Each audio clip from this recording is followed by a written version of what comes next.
तो आज लगातार दूसरे दिन भारतीय बाजार लाल निशान पर बंद होते हुए नजर आए। सेंसेक्स में 300 अंकों की गिरावट के साथ क्लोजिंग होती हुई नजर आई, तो वहीं निफ्टी 25,150 से भी नीचे आकर बंद हुआ। इसके पीछे कुछ कारण रहे, जैसे कि एफआईएस की बिकवाली काफी हावी रही, विदेशी संकेत अच्छे नजर नहीं आए और एक्सपायरी के चलते भी बाजार की रफ्तार धीमी रही। आलम यह रहा कि हर एक तेजी से चढ़ने वाले शेयर के सामने 3 शेयर गिरने वाले नजर आए। अब एक बार इंडेक्स वाइज अगर हम नजर डालें तो सेंसेक्स की आज जो क्लोजिंग है वो 0.36% की गिरावट के साथ यहां पर होते हुए नजर आई।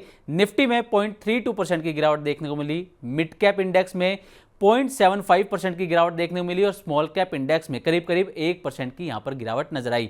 आईटी इंडेक्स की बात करें तो इसमें करीब करीब आधा % की गिरावट रही और निफ्टी बैंक में 0.23% की गिरावट के साथ क्लोजिंग होते हुए नजर आई। निफ्टी गेनर की अगर बात करें तो सबसे पहला नाम रहा मैक्स हेल्थ का, जिसमें करीब करीब 1.5% की आज तेजी देखने को मिली। टेक महिंद्रा, इसमें भी करीब करीब 1.25% की तेजी नजर आई। विप्रो में 1% के आसपास की तेजी और अपोलो हॉस्पिटल्स, इसमें भी करीब करीब 1% की यहां पर तेजी देखने को मिली। निफ्टी लूजर्स की बात करें तो सबसे ऊपर रहा डॉक्टर रेड्डी, तो इसमें करीब करीब 2.25% की गिरावट देखने को मिली। टाटा स्टील में 2.14% की गिरावट रही। बजाज फाइनेंस में करीब करीब 2% की गिरावट और बीईएल में 0.25% के आसपास की यहां पर गिरावट देखने को मिली। मिड कैप गेनर में टाटा कम्युनिकेशंस 4.5% की यहां पर तेजी देखने को मिली। सोना बीएलडब्ल्यू 4% के आसपास की तेजी इसमें रही। इरेडा में 3% के आसपास की तेजी रही और प्रीमियर एनर्जीज, इसमें भी 2.5% के आसपास की तेजी देखने को मिली। Mid cap losers Vodafone Idea इसमें टॉप पर रहा, जिसमें 4.25% के आसपास की गिरावट रही। डिक्सन टेक में करीब करीब 3.5% की गिरावट देखने को मिली। सेल में करीब 3.25% की गिरावट रही और इंडस टावर 3% की गिरावट यहां पर भी देखने को मिली। स्मॉल कैप गेनर्स की तरफ बढ़ते हैं तो पहला नाम आनंद राठी का रहा, जिसमें आज 7% से ज्यादा की शानदार तेजी देखने को मिली। एमसीएक्स में 5% से ज्यादा की तेजी, एंजल वन में 2% के आसपास की तेजी और नवीन फ्लोरिन, इसमें भी 2% की तेजी आज नजर आई। स्मॉल कैप लूजर्स की बात करें तो दीपक फर्टिलाइजर्स, इसमें 4.5% की गिरावट रही। अनंतराज में करीब करीब 4% के आसपास की गिरावट, सेजिलिटी लिमिटेड में 4% के आसपास की गिरावट और ज्योति सीएनसी ऑटोमेशन के अंदर 4% के आसपास की गिरावट यहां पर नजर आई।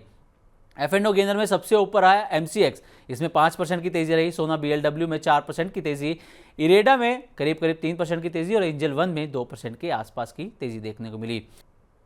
अब F&O लूजर की अगर बात करें तो इसमें पहला नाम आता है उनो मिंडा का, जिसमें करीब करीब 4.5% की गिरावट देखने को मिली। वोडाफोन आइडिया 4.25% के आसपास की गिरावट, बंधन बैंक में 3.5% के आसपास की गिरावट और डिक्सन टेक में भी 3.5% के आसपास की गिरावट देखने को मिली।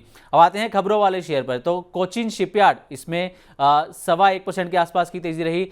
अनंतराज में खबरों में शेयर रहा, लेकिन इसमें 4% से ज्यादा की गिरावट रही। आनंद राठी, इसमें 7% से ज्यादा की तेजी और आरबीएल बैंक, इसमें करीब करीब 1% की तेजी देखने को मिली। 52 वीक हाई में पहला नाम आता है आनंद राठी का, जिसमें 7% से ज्यादा की तेजी रही। बजाज फाइनेंस 2% के आसपास की इसमें गिरावट रही, लेकिन शेयर ने आज नया 52 वीक हाई भी टच किया।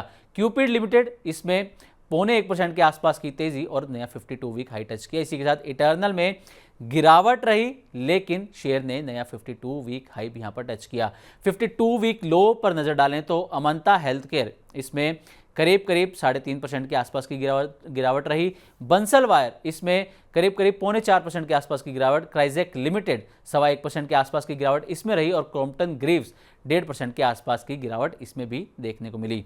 अब बात करते हैं कल की स्ट्रेटेजी आपको क्या रखनी चाहिए। तो आशीष बायती के अनुसार आपको निफ्टी लॉन्ग की सलाह है, निफ्टी खरीदने की सलाह है और यहां पर आपको एक स्टॉप लॉस लेकर चलना है 25,000 का और टारगेट आपका रहेगा 25,400 का।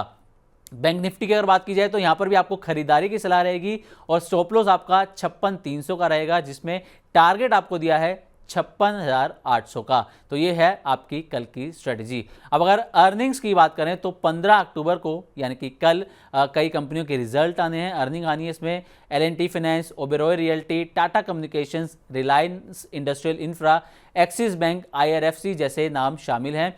इसके अलावा अगर और कंपनियों पर नजर डालें तो HDFC life insurance company, HDFC asset management company, HDB financial services, KE industries, angel one और डेल्टा कॉर्प, इन कंपनियों के भी 15 अक्टूबर को रिजल्ट आने हैं। अब कुछ अहम इवेंट्स हैं जो बाजार पर असर डाल सकते हैं। तो 15 अक्टूबर को मिडवेस्ट लिमिटेड का एक आईपीओ खुलने वाला है। इसी के साथ भारत के एक्सपोर्ट इंपोर्ट, यूएस और चीन के सीपीआई इन्फ्लेशन के आंकड़े भी 15 अक्टूबर को आने वाले हैं। 16 अक्टूबर को कैनरा रोबेको एएमसी और रूबिकॉन रिसर्च की लिस्टिंग होने की संभावना है और 16 अक्टूबर को ही यूएस के पीपीआई महंगाई और बेरोजगारी दावा के भी आंकड़े आने हैं और ये कुछ इवेंट्स हैं जो बाजार पर असर डाल सकते हैं। तो आज का बाजार कुछ ऐसा रहा जैसे कि हमने आपको पूरी जानकारी दी। बाजार में गिरावट हावी रही, एफआईआईज की बिकवाली हावी रही। अब देखना ये होगा कि कल बाजार तेजी के साथ खुलते हैं या फिर आज की तरह ही बाजार में गिरावट देखने को मिलती है। तो आज के लिए बस इतना ही। नमस्कार।